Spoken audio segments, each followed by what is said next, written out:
Prezado assinante do simulador Xlang. Vamos agora apresentar como podemos ajustar o modo pressão controlada ciclada a tempo. Agora na simulação, temos o modo assistido controlado ciclado a volume. Neste modo, programamos o volume corrente, o fluxo, assim determinando o tempo inspiratório, e como em qualquer modo assistido controlado, a frequência respiratória mínima que o ventilador vai ofertar ao paciente. Supondo que em um determinado paciente nós gostaríamos de controlar a pressão, possibilitando a ciclagem a tempo, em vez de controlar diretamente o volume, em que a pressão na via aérea é livre.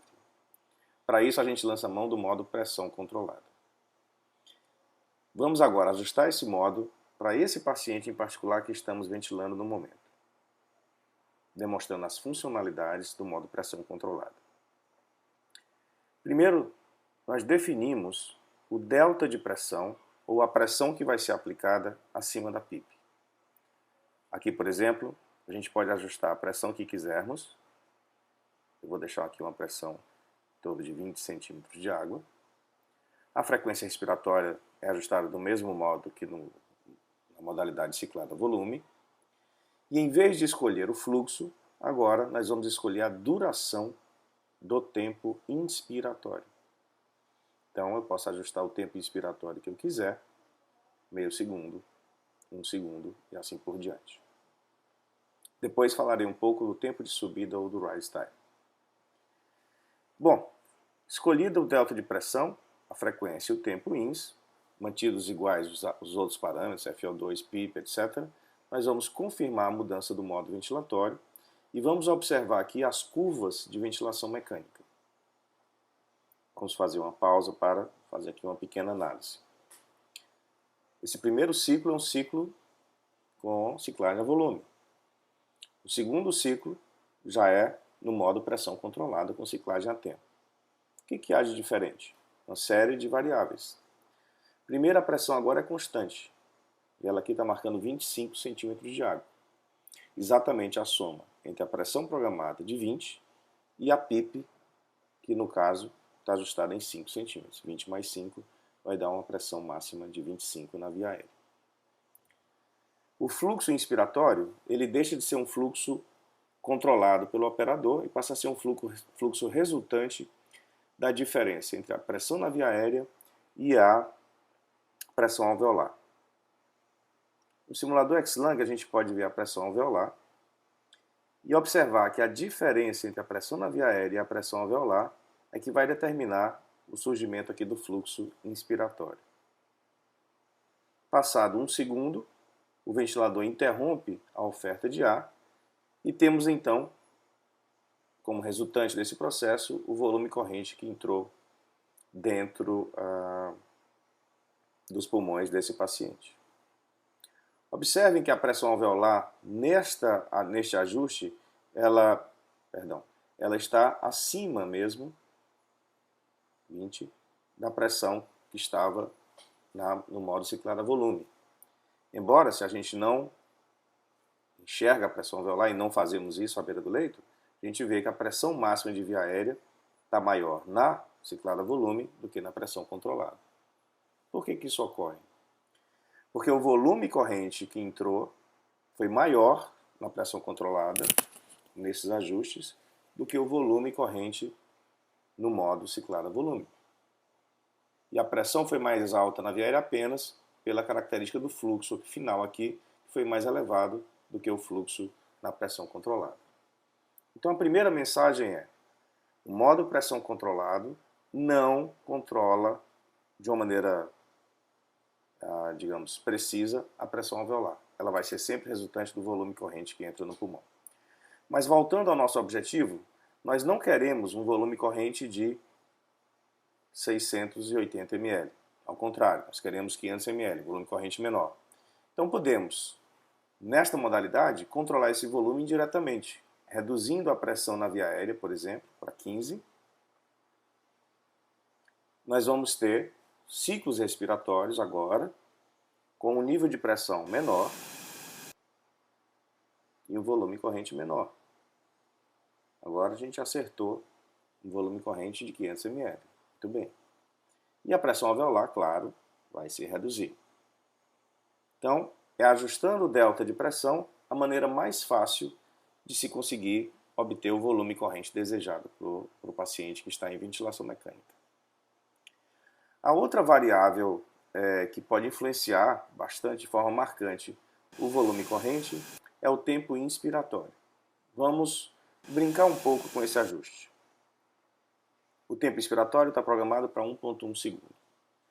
Vamos reduzir para metade a duração desse tempo inspiratório, em torno de 0,6 segundos.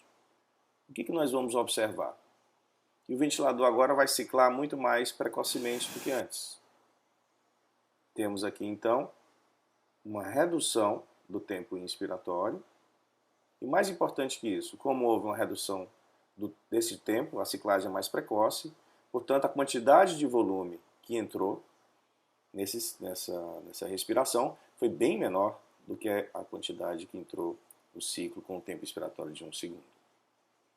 Então, a outra possibilidade de ajustar o volume corrente é modificar o tempo inspiratório. Como uma regra geral, e isso é pessoal, uma opinião pessoal, eu costumo definir primeiro o tempo inspiratório, ao redor de 1 segundo, e depois definir o delta de pressão que vai me dar o volume corrente programado ou o volume corrente alvo, geralmente em ml por quilo de peso ideal para este paciente. O outro ajuste que a maioria dos ventiladores agora disponibiliza é do tempo de subida, ou rise time. O rise time possibilita a velocidade de pressurização da via aérea. Este rise time pode ser ajustado na maioria dos ventiladores até 500 milissegundos. Aqui eu estou ajustando um rise time, por exemplo, de 0,25, que significa 0,25 segundos, ou 250 milissegundos. Modifiquei de 0,1 para 0,25. Vejam o que isso vai ocasionar na curva de pressão. Então tínhamos 0,1, agora temos 0,25. E o que se observa é uma subida mais lenta da pressão, pelo aumento do rise time, pelo aumento do tempo de subida, portanto uma pressurização mais lenta que gera um fluxo menor, um pico de fluxo inicial menor do que com o rise time de 0,1. Como o tempo total está fixo, é natural, é esperado, uma redução do volume corrente com esse aumento do rise time. O volume agora está marcando 440, quanto antes ele era em torno de 500. Se eu aumentar ainda mais o rise time, eu terei uma pressurização ainda mais lenta e nós começamos a observar uma redução maior ainda deste volume corrente. Então o rise time, sim, influencia de maneira indireta o volume corrente do paciente, no modo pressão controlada. Geralmente, o rise time deve ser ajustado em torno de 0,1, 0,2 segundos para a grande maioria dos pacientes, havendo pequenas nuances individuais que devem ser observadas. Então, estou retornando aqui para 0,1 e a gente vai seguir com a nossa simulação. Uma outra dica que eu gostaria de compartilhar com vocês é a possibilidade de você ajustar o tempo inspiratório olhando a curva de fluxo. Se por acaso a gente tivesse escolhido um tempo inspiratório maior, 1,5 ou 1,6 segundos, um tempo longo. Este é o fenômeno que nós observaríamos neste paciente. O fluxo inspiratório se aproximando de zero. O que é que isso significa na prática? Significa que a pressão alveolar está se elevando ao longo da inspiração e se aproxima muito da pressão da via aérea. Aqui podemos visualizar uma pressão alveolar máxima muito próxima da pressão programada, que é a soma da delta de pressão mais a PIP, seria 20 centímetros de água. Portanto, sempre que observarmos uma curva de fluxo, esse fluxo se aproxima de zero, ou até mesmo zero, significa que a pressão alveolar está muito próxima ou igual à pressão na via aérea no circuito do ventilador. Então vamos voltar o ajuste para 1 segundo e continuarmos a nossa simulação. Eu vou retirar a pressão alveolar, que é exatamente o que a gente observa no paciente, mantemos a pressão alveolar. E para medir essa pressão é sempre bom lembrar que mesmo no modo pressão controlado, vários ventiladores possibilitam o ajuste da pausa inspiratória, como eu estou fazendo aqui. Estou colocando uma pausa inspiratória de 1 segundo. Essa pausa vai possibilitar, assim como no modo ciclado a volume, que durante a pausa o ar fica preso dentro do pulmão. Vejam que o volume corrente está estável dentro do sistema respiratório, o fluxo é zero e essa pressão vai ser exatamente a pressão alveolar, como aqui está ilustrado. Essa pressão, portanto, pode ser monitorada também através da pausa no modo pressão controlada, assim como no modo ciclado a volume. Extraindo-se a pressão alveolar, é possível calcular a complacência simplesmente dividindo-se o volume corrente pela pressão de pausa menos a PIP. A resistência das vias aéreas ela não pode ser calculada nesta modalidade porque o fluxo não é possível ser constante. Né? Não é possível ajustar um fluxo quadrado nesta modalidade. Muito bem, então sigamos com a nossa simulação e vamos agora esquecer um pouco o ventilador e olharmos para o paciente. Vamos trazer aqui o nosso paciente e vamos tirar um pouco do ventilador mecânico. Muito bem. O primeiro aspecto que eu gostaria de mostrar é de como é importante se monitorizar o volume corrente e a curva de fluxo nessa modalidade ventilatória. Suponhamos que o nosso paciente desenvolve uma retenção de secreção na via aérea, aumentando a sua resistência no tubo, por exemplo, aumentando essa resistência de aéreo de 12 para 18 centímetros de água. Isso pode ocorrer com frequência durante a ventilação mecânica. E se ele estiver em ventilação controlada, nós vamos observar este fenômeno. Uma redução do fluxo inspiratório e do volume corrente. Se essa resistência aumenta ainda mais e o paciente não for rapidamente tratado, nós teremos uma redução ainda maior deste volume corrente. O paciente pode até desenvolver uma acidose respiratória, que seria muito indesejado nesse caso. Removida, por exemplo, a secreção da via aérea, nós podemos voltar à situação de resistência basal do paciente que ele apresentava e esse volume corrente vai ser restaurado. Vejam a curva de fluxo. A dica para um aumento de resistência na via aérea é o achatamento da curva de fluxo, que toma esse aspecto menos desacelerado do que no fluxo com a resistência menor.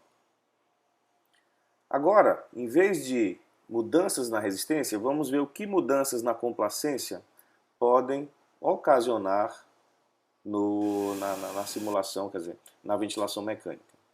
Então temos aqui uma complacência em torno de 40 ml por centímetro de água e vamos fazer uma simulação de redução da complacência. Vamos imaginar que o paciente teve uma distensão abdominal que reduziu a complacência da caixa torácica e, portanto, a complacência do sistema respiratório para um valor aqui de 25 ml por centímetro de água. O que é esperado? Uma redução do volume corrente em proporção a essa redução da complacência. Então esse era o ciclo em que a complacência era 40, aqui no meio o ciclo com complacência 25. Notem que o padrão de fluxo é o mesmo. O que muda? O pulmão está mais rígido, então a pressão alveolar ela sobe mais rápido e mais intensamente do que na situação anterior, porque o pulmão está mais rígido, e como ela sobe mais rápido, há uma redução desse gradiente de pressão que faz com que o fluxo desacelere mais rapidamente, se aproximando de zero. Como o tempo é fixo, o volume corrente necessariamente vai se reduzir. Né? Mas notem que não há aquele achatamento do pico de fluxo que a gente observa quando o problema é aumento da resistência de via aérea. Então esse é a repercussão de piora da complacência no modo pressão controlada. Didaticamente, podemos aproveitar o simulador e aumentarmos a complacência. Vamos dar um exemplo aqui, uma complacência de 60 ml por centímetro de água. Vamos imaginar que o paciente chegou com congestão pulmonar, o que reduz a complacência, e essa congestão foi resolvida com um balanço hídrico negativo, diuréticos, enfim. E o que nós vamos ter é uma mudança no volume corrente, um aumento significativo do volume corrente, porque a complacência melhorou, temos agora um volume de 600, e essa melhora da complacência faz com que o pulmão fique menos rígido, o fluxo desacelera menos, no final você tem um fluxo mais elevado, o que significa que mais volume de ar vai ser acomodado nesse pulmão. A pressão alveolar, ela vai variar menos também, porque o pulmão está mais complacente, então ele acomoda melhor esse volume corrente nesses parâmetros de complacência. Muito bem. Então vimos que é fundamental monitorizar o volume corrente e a curva de fluxo no modo pressão controlada. Retornei aqui todos os ajustes. E agora vamos ver neste modo uma das suas vantagens principais, que é a interação paciente-ventilador. Vamos programar no nosso paciente um esforço muscular respiratório. Vou programar aqui um esforço de menos 6 centímetros de água, como se fosse o esforço diafragmático do paciente, a uma frequência de 20 e uma duração de 0,5, vamos colocar 0,6 segundos de tempo inspiratório. Então notem que o paciente, ao realizar esforço, e aí vamos visualizar aqui a pressão muscular no simulador, ele vai disparar o ventilador. Então tem ali o esforço, essa curvinha rosa, e olhem que interessante. Nesta modalidade, o esforço muscular produz uma mudança na curva de fluxo. O fluxo fica maior, mais intenso, justamente na fase que o paciente faz esforço muscular. Isso ocorre porque esse esforço muscular resulta numa mudança no padrão da pressão alveolar. Veja como ela ficou aqui mais côncava em relação ao ciclo controlado. E essa concavidade se traduz numa maior diferença de pressão em relação à pressão na via aérea, portanto um fluxo mais acentuado. Isso dá uma maior sincronia paciente-ventilador, evidentemente, porque à medida que o paciente faz a demanda por fluxo e volume, ele vai receber um fluxo maior. Notem que o volume corrente final foi maior no ciclo assistido, disparado pelo paciente, do que no ciclo controlado, em que não há a pressão muscular. Vamos simular aqui um esforço ainda maior do paciente.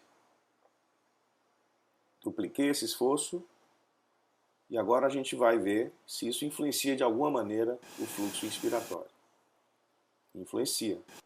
Note que ele fez um esforço mais intenso e recebeu um pico de fluxo maior, correspondente a esse esforço. Então, o esforço do paciente pode modular o fluxo, isso pode dar um conforto, uma menor necessidade, portanto, de sedação no modo pressão controlada do que no ciclo volume, embora isso nunca tenha sido provado através de pesquisas que enfocassem esse aspecto desta modalidade ventilatória.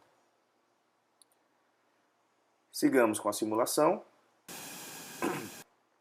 Volto a pressão muscular ao parâmetro anterior. E a gente tem aí um paciente em ventilação assistida. Claro que na prática nós não vamos enxergar nem a pressão alveolar, nem a pressão muscular, porque nós teremos esse tipo de funcionamento. Suponha que nós administremos para esse paciente um bloqueador neuromuscular. Então essa pressão muscular vai zerar, e zerando a pressão muscular, a gente vai ter novamente ciclos controlados. O que acontece? Como não há mais esforço muscular, A curva de fluxo fica dependente apenas das propriedades mecânicas do sistema e do ventilador, e o volume corrente se reduz. Isso é muito interessante, pois se um paciente vem em pressão controlada e é administrado um bloqueador neuromuscular, é natural que este fenômeno ocorra. Isso pode ter repercussões, sim, sobre a troca gasosa ou sobre até mesmo outros parâmetros, como o pH, e comprometer ou, obviamente, melhorar o paciente dependendo do contexto clínico em que ele se encontra.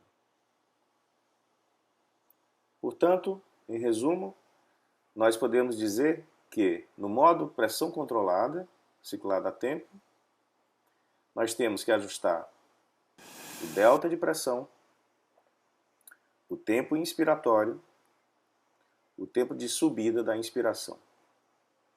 O tempo ins pode ser uma maneira interessante de primeiro definir esse parâmetro antes de iniciar propriamente a ventilação e em seguida ajustar o delta de pressão para o volume corrente que se deseja alcançar para aquele paciente. Nos pacientes que têm esforço muscular e não se deseja aumentar a sedação para aumentar o conforto, pode-se usar o modo pressão controlado e assim se garantir uma maior sincronia, uma melhor interação paciente-ventilador.